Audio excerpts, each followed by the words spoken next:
দর্শক, ভারত বাংলাদেশ সম্পর্ক নিয়ে আবারও আলোচনা বসতে হয়েছে। আমি এর আগে আজকে দিনে যখন বাংলাদেশ হাই কমিশনারকে ভারত তলব করলো, তার আগেই আমরা ভারতের আসামের মুখ্যমন্ত্রীর একটা বক্তব্য ধরে আমরা বলেছিলাম যে এইভাবে চললে পরিস্থিতি আস্তে আস্তে খারাপ হবে, দুই দেশের জন্যই মঙ্গলজনক হবে না। এটা ভারতীয়দের বোঝা উচিত, আমাদের দেশে আরো বেশি করে বোঝা উচিত। আমরা ছোট্ট প্রতিবেশী, আমাদের ক্ষমতা কম, সক্ষমতা কম, ক্ষতি হওয়ার হলে আমাদের বেশি হবে।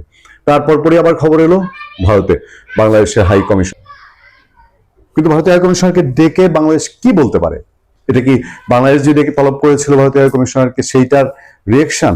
কিন্তু পরে জানা গেল না রিয়েকশন, তা না আরো ব্যাপক ঘোলঘটা, গঞ্জাম এবং প্যাচের ইঙ্গিত, এবং সেই খবরগুলোই পত্রপত্রিকায় এসছে সেগুলো খুবই সাংঘাতিক। আমি আপনাদেরকে বলেছিলাম এগুলো নিয়ে আমরা পরবর্তীতে আবার আলাপ করব। যে খবরগুলো আমাদের সামনে আছে, খবর কোনোটাই আমাদের জন্য খুব একটা সুখকর খবর হওয়ার কথা না, বা খবরগুলোকে আমরা যদি একেবারেই উড়িয়ে দিই তাহলে সেই ব্যাপারটা একটু দুশ্চিন্তারই হবে। বরঞ্চ ইতিমধ্যেই বড় বড় পত্রপত্রিকা যেগুলো আছে সেগুলো খবর দিয়েছে ঢাকায় অবস্থিত ভারতীয় হাই কমিশনে সাম্প্রতিক নিরাপত্তা হুমকি এবং বাংলাদেশে কোনো কোনো রাজনৈতিক নেতার উস্কানিমূলক ভারত বিরোধী বক্তব্যের কূটনৈতিক প্রতিবাদ জানাতে ভারতের পররাষ্ট্র মন্ত্রণালয় আজ দিল্লিতে নিযুক্ত বাংলাদেশের রাষ্ট্রদূত মোহাম্মদ রিয়াজ হামিদুল্লাহকে তলব করেছে।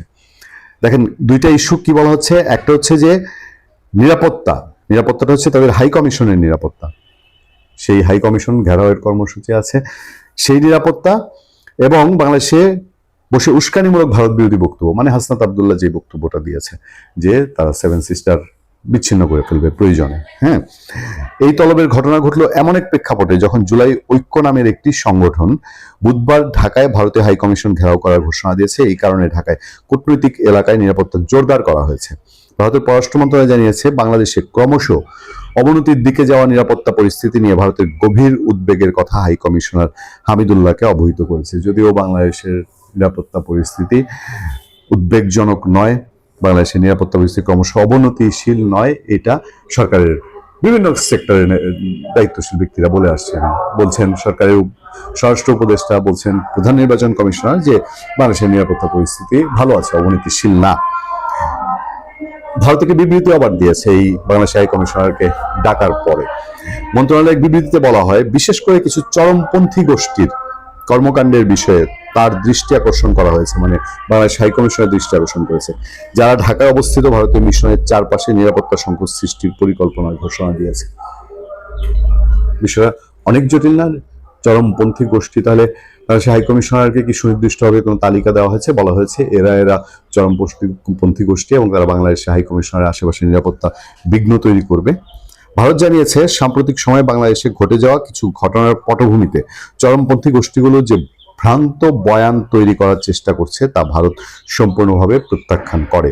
বিবৃতিতে আরো বলা হয়, দুঃখজনকভাবে অন্তর্বর্তী সরকার এ পর্যন্ত ঘটনার পূর্ণাঙ্গ তদন্ত করেনি। সরকারের প্রতি একটা অভিযোগ আছে এবং সংশ্লিষ্ট ঘটনাগুলো সম্পর্কে ভারতের সঙ্গে কোনো অর্থবহ প্রমাণও ভাগ করে নেয়নি। গত বেশ কিছুদিন ধরেই ভারত ও বাংলাদেশ সরকারের মধ্যে বিবৃতির যুদ্ধ চলছে। তারা একে অন্যের রাষ্ট্রদূতকেও হরহামেশাই তলব করে নানা ইস্যুতে প্রতিবাদ জানাচ্ছে। ফলে এই কথা বলার অপেক্ষাই রাখে না যে ভারতের এখনকার যে বক্তব্য, এই বক্তব্যের প্রেক্ষিতে নিশ্চয়ই বাংলাদেশ সরকারও একটু বক্তব্য দিবে। খুব গুরুত্বের সাথে বিবেচনা করা যায় না যে যেখানে ভারত বলছে চরমপন্থী গোষ্ঠী এখানে তাদের বিরুদ্ধে কাজ করছে। Number one. নাম্বার হচ্ছে বাংলাদেশের আইন শৃঙ্খলা পরিস্থিতির চরম অবনতি, যেটা প্রতিবেশীর ক্ষেত্রে ঘটলে ভারতের উপর এটা এফেক্ট হবেই, যে কোনোভাবেই বলেন এটা এফেক্ট হবে, সেটা নিয়ে ভারত চিন্তিত। আর তার চেয়ে বড় কথা হলো যে বাংলাদেশের গভর্নমেন্টের দৃষ্টিগোচর করা হয়েছে, মোটামুটি ভারতের দিক থেকে বলা হচ্ছে বাংলাদেশের গভর্নমেন্টকে যেটা দৃষ্টিগোচর করা হয়েছে এটা বাংলাদেশের গভর্নমেন্ট এটা পাত্তা দিচ্ছে না। এখন আমাদের এই গভর্নমেন্ট কতটা অ্যাক্ট করছে তার ইন্টারেস্টের বাইরে, মানে তার ইন্টারেস্ট, ধরেন এই যে যারা এই মুভমেন্টগুলো করছে, আর বাংলাদেশের প্রধান উপদেষ্টা ডক্টর মোহাম্মদ ইউনূস, তিনি নিজেই তো ভারত সম্পর্কে বারবার নানান রকম কথা বলছেন। তিনি একদম কখনো ডিরেক্ট কখনো ইনডিরেক্ট তিনি ভারত সম্পর্কে অভিযোগ করছেন। ইউনূসের উপরে ভারতের কড়াকড়ি চাপ। তিনি যখন এসেছিলেন আগস্ট মাসের 8 তারিখে, তার আগে তিনি ফ্রান্স থেকে উড়াল দিতে দিতে তিনি ভারত নিয়ে কথা বলেছিলেন, এবং তার সরকারের সময় বাংলাদেশে ভারতের একেবারে আজীবন শত্রু, চিরশত্রু, সারা পৃথিবীতে স্বীকৃত শত্রু পাকিস্তান। সেই পাকিস্তানের ডাকসাইটে মানুষজন এখানে আসা যাওয়া করেছে।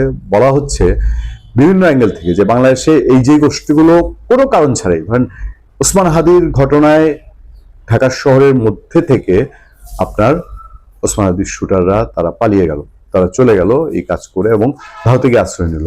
আচ্ছা, ভারতে যদি আশ্রয় নিয়েই থাকে, যদি প্রমাণ হয়, তাহলে যাওয়ার পথটুকু তো বাংলাদেশ তারা পাড়ি দিয়েছে এবং দীর্ঘ প্রায় 10-12 ঘন্টার সময় তাদের কনফার্মলি সেটা লেগেছে। এই সময়টায় বাংলাদেশের ভিতর থেকে তাদেরকে চিহ্নিত করা গেল না, তাদেরকে ধরা গেল না, তার ব্যাপারে চলে গেল। আমাদের যে ব্যর্থতা আছে সেই ব্যর্থতাটাও কি ঢাকা পড়ে যায় না এখন? শুধুমাত্র যদি ভারতে গিয়ে এখন রাজার হালে বসে থাকে, তাহলে তাকে এইটুকু বলার মধ্যে দিয়ে আমাদের নিজেদের ব্যর্থতা আড়াল হয়ে যাচ্ছে। এই সবকিছু মিলিয়ে সরকার যদি রিয়েক্ট না করে এবং সরকার যদি মনে করে যারা এই কাজগুলো করছে তাদেরকে তারা যেভাবে করে যাচ্ছে সেভাবে, এই যে ভারতের কর্মসূচি ঘোষণা করা হয়েছে, এটা নিয়ে জল এখন ঘোলা হয়ে গেল, এটার মূল্য আসলে কাকে দিতে হবে?